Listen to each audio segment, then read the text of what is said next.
Éxodo capítulo 13. Luego el Señor le dijo a Moisés: Dedícame a todos los primeros hijos varones del pueblo de Israel, todo primer nacido, tanto de los seres humanos como de los animales, me pertenece. Entonces Moisés dijo a los israelitas: Este es un día para recordar por siempre. Es el día que salieron de Egipto, donde eran esclavos. Hoy el Señor los sacó con la fuerza de su mano poderosa. Recuerden no comer nada que contenga levadura. Este preciso día, a comienzos de la primavera, en el mes de Abib, ustedes fueron liberados. Una vez que el Señor los haga entrar en la tierra de los cananeos, los hititas, los amorreos, los heveos y los jebuseos, deberán celebrar este suceso cada año, en este mes. Él les juró a sus antepasados que les daría esa tierra, una tierra donde fluyen la leche y la miel. Durante 7 días tendrán que preparar sin levadura el pan que coman. Entonces el 7º día celebrarán una fiesta al Señor. En esos 7 días coman pan sin levadura. De hecho, durante ese periodo no deben haber pan con levadura ni ningún rastro de levadura dentro de su territorio. El 7º día darán a sus hijos la siguiente explicación: Hoy celebro lo que el Señor hizo por mí cuando salí de Egipto. Este festival anual será para ustedes una señal visible, como una marca grabada en la mano o en la frente, que les recuerde recitar siempre esta enseñanza del Señor. Con mano fuerte, el Señor los rescató de Egipto. Por lo tanto, cumplan el decreto de este festival cada año, en la fecha señalada. Cuando el Señor cumpla la promesa que les juró a ustedes y a sus antepasados, esto es lo que deben hacer. El día que Él les dé la tierra donde actualmente viven los cananeos, deberán presentar al Señor todo primer hijo varón y toda primera cría macho de los animales, porque a Él les pertenecen.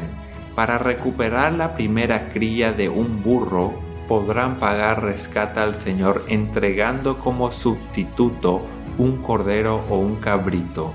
Pero si no pagan rescate para recuperarlo, tendrán que quebrarle el cuello al animal. Sin embargo, tienen la obligación de pagar rescate por todo primer hijo varón. En el futuro, sus hijos les preguntarán: ¿qué significa todo esto? Y ustedes les dirán: con la fuerza de su mano poderosa, el Señor nos sacó de Egipto, donde éramos esclavos. El faraón se puso terco y por nada quiso dejarnos salir. Entonces el Señor mató a todos los primogénitos hijos varones en toda la tierra de Egipto y también a los machos de las primeras crías de los animales. Por eso ahora sacrifico a todos los machos primer nacidos al Señor. Pero siempre pagamos rescate para recuperar a los primeros hijos varones. Esta ceremonia servirá como una marca grabada en la mano o en la frente. Es un recordatorio de que el Señor nos sacó de Egipto con la fuerza de su mano poderosa.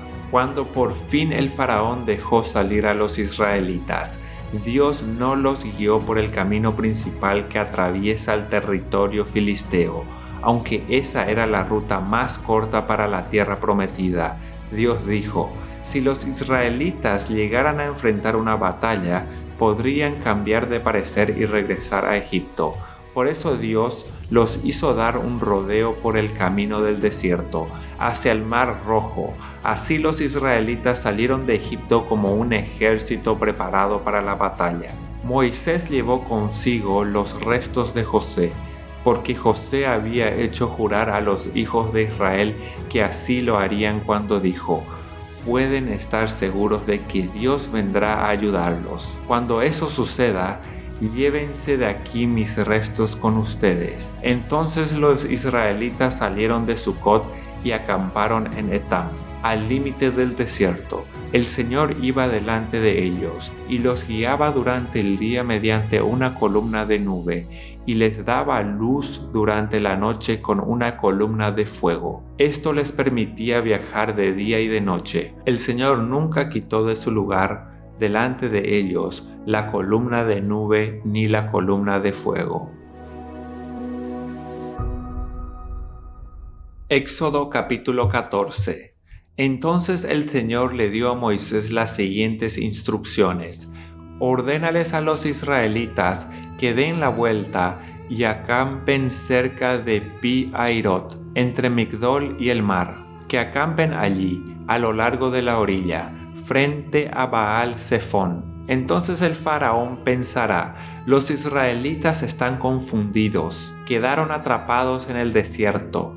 Y una vez más endureceré el corazón del faraón, y él saldrá a perseguirlos. Lo haré así para manifestar mi gloria por medio del faraón y de todo su ejército.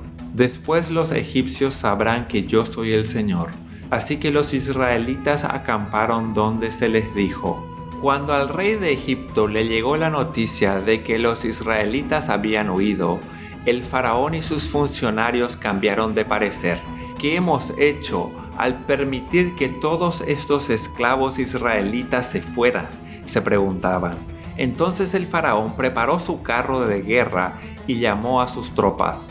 Llevó consigo 600 de los mejores carros de guerra, junto con los demás carros de Egipto, cada uno con su respectivo oficial al mando. Así que el Señor endureció el corazón del faraón, rey de Egipto, quien por lo tanto salió a perseguir a los israelitas, los cuales se habían marchado con puños en alto en señal de desafío. Los egipcios los persiguieron con todas las fuerzas del ejército del faraón, todos sus caballos y sus carros de guerra, sus conductores y sus tropas, y alcanzaron al pueblo de Israel mientras acampaba junto al mar, cerca de Pi-Hairot, frente a Baal-Zephón. Mientras el faraón se acercaba, los israelitas levantaron la vista y se llenaron de pánico al ver que los egipcios los alcanzaban. Entonces clamaron al Señor y le dijeron a Moisés: ¿por qué nos trajiste aquí a morir en el desierto? ¿Acaso no había suficientes tumbas para nosotros en Egipto? ¿Qué nos has hecho? ¿Por qué nos obligaste a salir de Egipto? ¿No te dijimos que esto pasaría cuando aún estábamos en Egipto? Te dijimos: déjanos en paz, déjanos seguir siendo esclavos de los egipcios. Es mejor ser un esclavo en Egipto que un cadáver en el desierto. Pero Moisés les dijo: no tengan miedo, solo quédense quietos y observen cómo el Señor les rescatará hoy. Esos egipcios que ahora ven, jamás volverán a verlos. El Señor mismo peleará por ustedes. Solo quédense tranquilos. Luego el Señor le dijo a Moisés: ¿por qué clamas a mí? Dile al pueblo que se ponga en marcha. Toma tu vara y extiende la mano sobre el mar. Divide las aguas para que los israelitas puedan pasar por el medio del mar, pisando tierra seca. Yo endureceré el corazón de los egipcios y se lanzarán contra los israelitas. La grandeza de mi gloria se manifestará por medio del faraón y de su ejército, sus carros de guerra y sus conductores, cuando mi gloria sea exhibida por medio de ellos. Todo Egipto verá mi gloria y sabrán que yo soy el Señor. Entonces el ángel de Dios, que iba al frente del pueblo de Israel, se trasladó hacia atrás del campamento. La columna de nube también se cambió de lugar y pasó a estar delante de ellos. La nube se puso entre los egipcios y el campamento de los israelitas. Al atardecer, la nube se convirtió en fuego e iluminó la noche. Pero los egipcios y los israelitas no se acercaron unos a otros en toda la noche. Luego Moisés extendió la mano sobre el mar y el Señor abrió un camino a través de las aguas mediante un fuerte viento oriental. El viento sopló durante toda la noche y transformó el lecho del mar en tierra seca. Entonces el pueblo de Israel cruzó por en medio del mar, caminando sobre tierra seca, con muros de agua a cada lado. Entonces los egipcios, con todos los carros de guerra y sus conductores, y con los caballos del faraón, persiguieron a los israelitas hasta en medio del mar.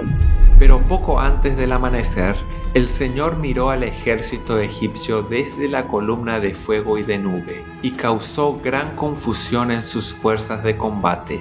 Torció las ruedas de los carros para que les resultara difícil manejarlos. «¡Salgamos de aquí! ¡Alejémonos de los israelitas!», gritaban los egipcios. «El Señor está luchando por ellos en contra de Egipto».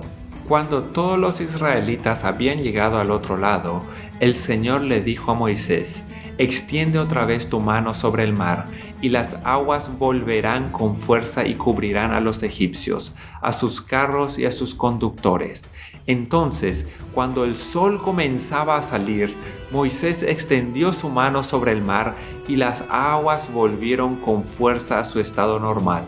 Los egipcios trataron de escapar, pero el Señor los arrastró al mar. Enseguida las aguas volvieron a su lugar y cubrieron todos los carros y sus conductores, el ejército completo del faraón.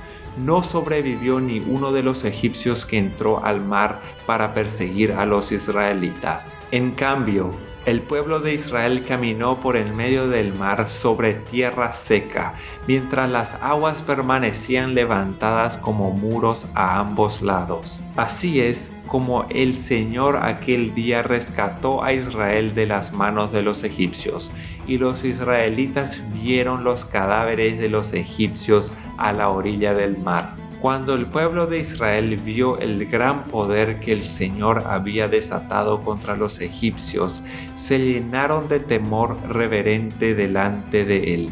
Entonces pusieron su fe en el Señor y en su siervo Moisés.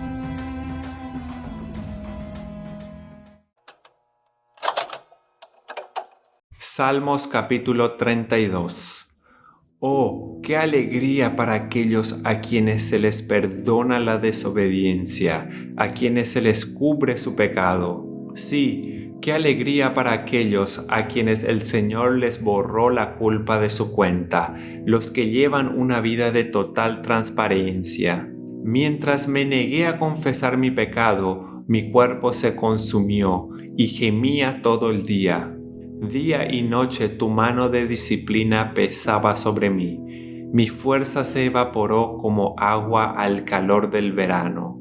Finalmente te confesé todos mis pecados y ya no intenté ocultar mi culpa. Me dije, le confesaré mis rebeliones al Señor, y tú me perdonaste. Toda mi culpa desapareció. Por lo tanto, que todos los justos oren a ti mientras aún haya tiempo, para que no se ahoguen en las desbordantes aguas del juicio. Pues tú eres mi escondite, me proteges de las dificultades y me rodeas con canciones de victoria.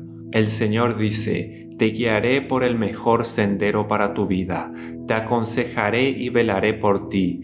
No seas como el mulo o el caballo, que no tienen entendimiento, que necesitan un freno y una brida para mantenerse controlados. Muchos son los dolores de los malvados, pero el amor inagotable rodea a los que confían en el Señor. Así que alégrense mucho en el Señor y estén contentos, ustedes los que le obedecen. Griten de alegría, ustedes de corazón puro.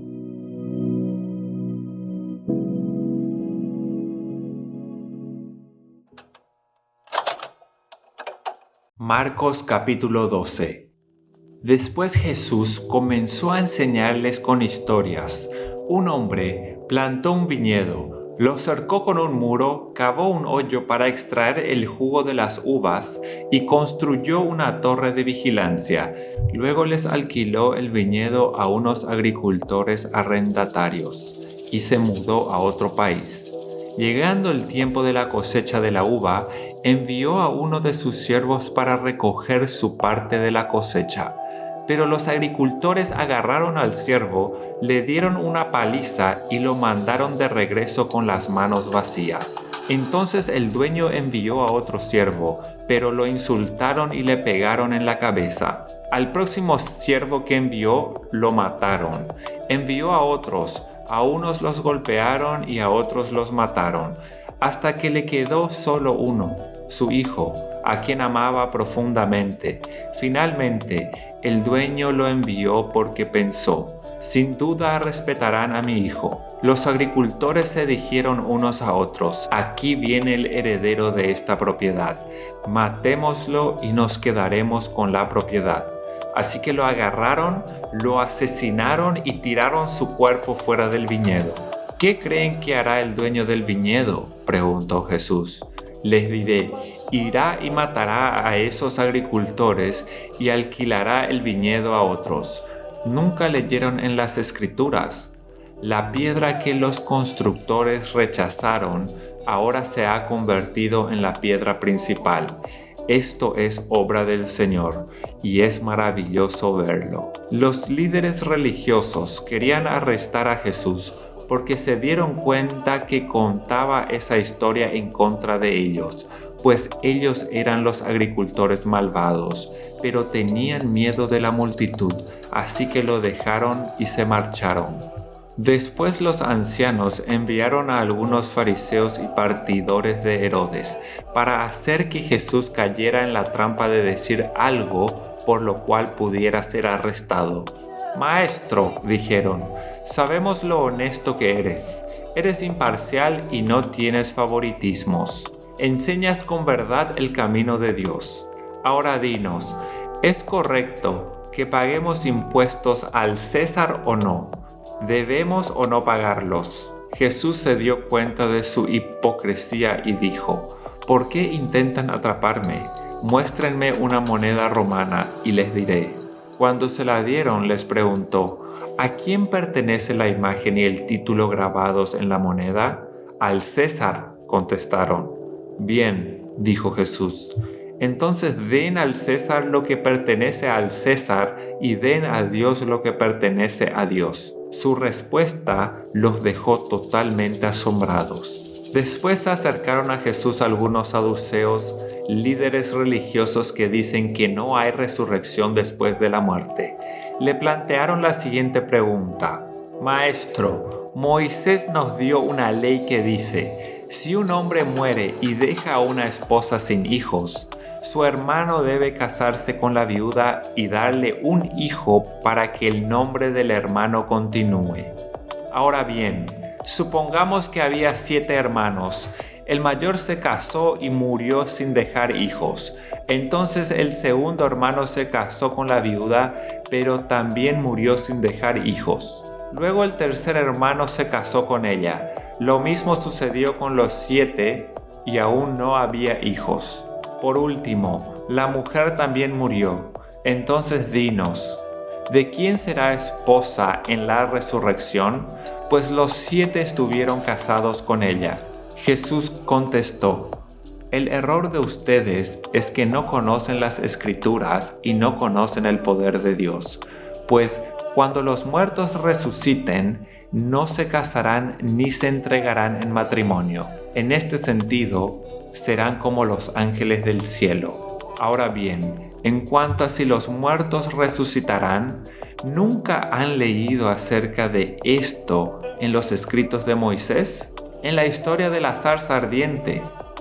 Mucho después de que Abraham, Isaac y Jacob murieron, Dios le dijo a Moisés: «Yo soy el Dios de Abraham, el Dios de Isaac y el Dios de Jacob.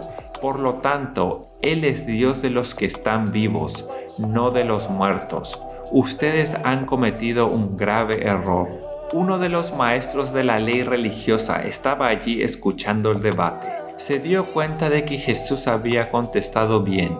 Entonces le preguntó: «De todos los mandamientos, ¿cuál es el más importante?». Jesús contestó: «El mandamiento más importante es: escucha, oh Israel, el Señor nuestro Dios es el único Señor. Ama al Señor tu Dios con todo tu corazón, con toda tu alma, con toda tu mente y con todas tus fuerzas. El segundo es igualmente importante: ama a tu prójimo como a ti mismo.